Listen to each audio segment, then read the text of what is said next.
Hi, good day my dear audience. Today I am going to talk about solving the nth order index function. Solve for the roots. Supposing we have the function, let's say, of the fifth degree, x to the power 5 minus 10x squared minus x plus 10. Of course you might say, where is the x cube 4 to the power 4 and x cube?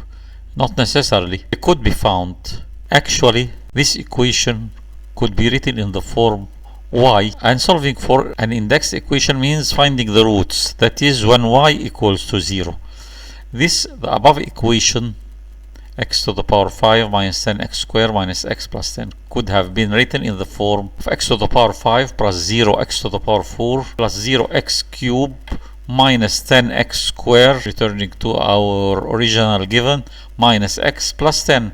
Why writing in this form? And the above equation consequently could be written in symbol form as a0 x to the power 5 plus a1 x to the power 4 plus a2 x cubed, and so on. Actually, how this function was formed, it is a result of multiplying 5 brackets, x minus alpha 1 times x minus alpha 2 times x minus alpha 3 times x minus alpha 4 times x minus alpha 5. This is the fifth order index equation, where alpha 1, alpha 2, alpha 3, alpha 4 and alpha 5 are the roots. Actually, even an equation made of 4 terms, not 6, of course, the standard equation is of the fifth degree should be formed of 6 terms, 1, 2, 3, 4, 5, 6. The term with no x or with x to the power 0. It is formed. Even an equation with missing index should have 5 roots. Perhaps all of them are real, perhaps some real, some imaginary, but if you have imaginary roots or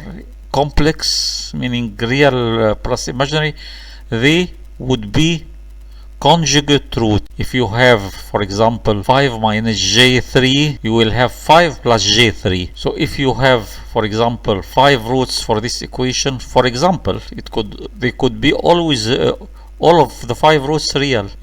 You should have 5 roots. If you have 3 real, then the other 2 must be imaginary. You won't have single imaginary root. In fact, there is a rule for solving for the roots of an nth degree index equation. This rule is that if it is of odd order, that means to the power 5 or 7 or whatever, we put a negative sign, minus a1 over a node or a0. a1, the coefficient of the next term in x, over a0, the coefficient of the higher power of x, is equal to the sum of all the roots, perhaps plus alpha 6 plus whatever, and the coefficient of the third power of x over the coefficient of the highest power in x is equal to the sum of the root multiplied each other 2 by 2, and so on. Don't laugh. The coefficient of a3 over a node, I haven't written it, equal to the sum of the roots multiplied 3, each 3 together, alpha 1, alpha 2, alpha 3 plus alpha 3 plus alpha 1, alpha 2, alpha 4, and so on, until the highest one time with negative and the next without negative. And if the power of the highest coefficient is, I am going to solve it in another way just to know that there is a rule for solving such problems. The index equation minus the coefficient with x to the power 0 or just constant over a node, the coefficient of x with higher power is equal to the sum of all the roots multiplied together. Well, even for the third degree equation, index equation, solving these by using this rule is so complicated and so bothering, and if we reached x to the power 4, it's madness to solve such equation. What is the ideal method to solve an index equation more than the second degree? My opinion is to plot this function either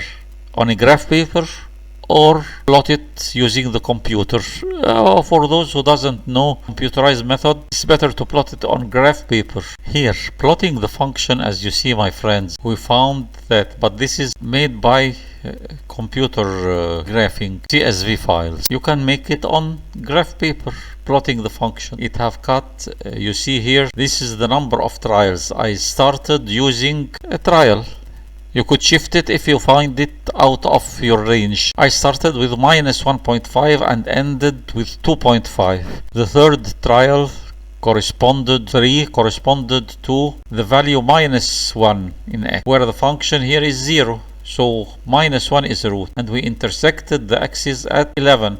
Let's see, 11 corresponded to 1, so 1 is a root, and the function intersected x-axis with, at the reading 15, let's see, 15 corresponded to 2 in the real values. So we have 3 roots, minus 1.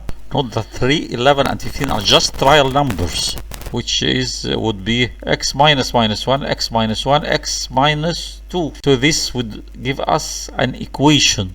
What this equation is like, it is x cubed multiplying these x plus 1, x minus 1, x minus 2 together.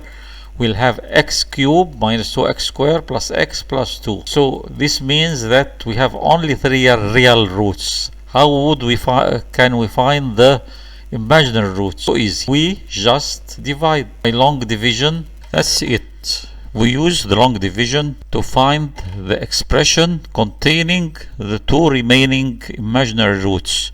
But we should introduce here the missing index of x, meaning x to the power 4, x to the power 3, as you see here. Here we start to perform the division of the equation, that would be the dividend, and by the divisor, which is expression formed by multiplying the 3 brackets made by x minus each of the roots of the 3 obtained roots, which is this x to the power 5 over x cubed, that makes x square, and we start multiplying x square by this expression, which is the divisor, and we would obtain 4 terms ending by x square, and we would subtract them, as you see here. Multiplying x square by x cubed, we get x5. X square times minus 2x square, we have minus 2x to the power 4. X square times minus x, we get minus x cubed. X square times 2, we get 2x square, and we draw a line and subtract this 4 term expression from the above 4 terms of the dividend. And subtracting, we get x to the power 5 minus x to the power 5, that gives 0. 0x to the power 4 minus 2x to the power 4, that makes plus 2x to the power 4. 0x to the power 3 minus x cubed, that makes plus x cubed.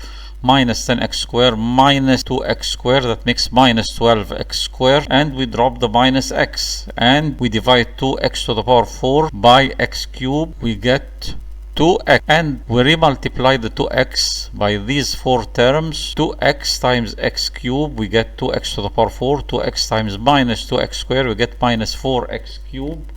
2x times minus x, we get minus 2x squared. 2x times 2, we get 4x, and subtracting, we get 2x to the power 4 minus 2x to the power 4, that makes 0. X cubed minus 4x cubed, that makes 5x cubed. Minus 12x squared minus 2x squared, that gives minus 10x squared. Minus x minus 4x, that gives minus 5x, and we drop the 10, and we divide 5x cubed by x cubed. So 5x cubed over x cubed, that gives 5, and when we start and we remultiply 5 times x cubed, 5x cubed, 5 times minus 2x squared, that makes minus 10x squared. 5 times minus x, that's minus 5x. 5 times 2, that makes 10. And no need here to subtract. It's clear that they are equal. And this 4-term equation expression is equal to these 2 expressions multiplied together. But this represents 4 brackets in x. X minus alpha 1, x minus alpha 2, x minus alpha 3, where alpha 1, alpha 2, alpha 3 are the 3 real roots. Here this 3-term expression contains the 2 imaginary roots. Probably they are not just imaginary, they are complex. Real plus imaginary, as we will soon see. And applying the well-known quadratic formula, for the three-term expression x squared plus 2x plus 5, which is equivalent to ax squared plus bx plus c, having a equals 1, b equals 2, c equals 5. We all know that the formula is x equals minus b plus or minus for each of the two roots, one with the plus sign and one with the minus sign, times square root of b squared minus 4ac over 2a. 2 times 1, in our case it's 1. It's okay now. And substituting, we get minus b, which is equal to minus 2 plus or minus plus for one of the roots and minus for the other root. The square root of b squared, that makes 4, 2 square, minus 4ac, 4 times 1 times c, which is 5. And substituting, we have minus 2 plus the square root of 4 minus 20 minus 2 plus the square root of minus 16, which is 4 minus 20. The square root of minus 16 is j4. Why j? Because of the negative sign under the root, over 2, which is 2a, a being 1. So here we have the two imaginary roots are minus 1 plus 2j minus 1 minus 2j. And having found the real roots from the drawn graph, our 5 roots would be the 3 real, minus 1, 1 and 2, and the 2 imaginary, minus 1 plus 2j and minus 1 minus 2j. As I said before, always the complex imaginary roots always exist in conjugate pairs, one with plus sign and one with negative sign. Would never have one imaginary roots. There must be 2, but imaginary must occur in even numbers. Okay, my dear audience, I hope I have well explained the higher powers more than the quadratic. 5th degree, our example was on the 5th degree index equation. I hope I have well explained. Hope you are contented, my dear audience. Good day, goodbye.